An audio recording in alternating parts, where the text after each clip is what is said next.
Sa basketball, nakuha ng Taiwan Mustangs ang fourth leg title ng Asian Tournament matapos itong tambakan ng Zamboanga Valientes sa score na 146-100 sa Taipei Heping Basketball Gymnasium sa Taiwan. Yan ang ulat ni Ara Jane Flores.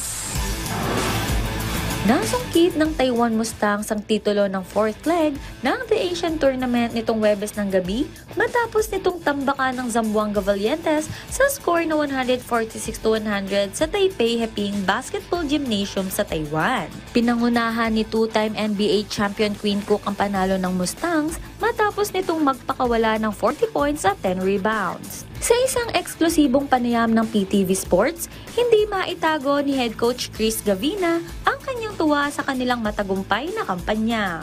I didn't know what to expect. I mean, I've never coached the NBA guy before, so man, they were so professional, like from Dwight, Boogie, Quinn. I mean, they're competitive guys. They're full of passion. We all know how Boogie is, but end of the day, man, they were just highly coachable. Aminado din ng dating PBA coach na naging malaking hamon sa kanya ang pagmando sa tatlong NBA stars. Pero ikinagulat niya ang pinakitang professionalism nila Cook, DeMarcus Cousins at Dwight Howard. Of our championship intentions by acquiring Dwight Howard, Boogie Cousins, and Quinn Cook, it's actually surreal for me. I still can't believe I was able to coach those three guys. Muling sasabak ang Mustang sa Grand Finals ng torneo na gaganapin sa Zamboanga mula August 5 to August 12. Pero ayon kay Gavina, magiging malaking hamon nito lalo na't mawawala yung kanilang tatlong NBA reinforcements.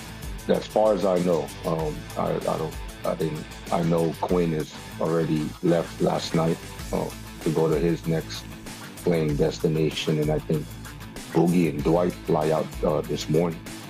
I'm sure that they'll find somebody that's going to represent Taiwan and the Mustangs to the best of their ability. Ara Jane Flores para sa Pambansang TV sa Bagong Pilipinas.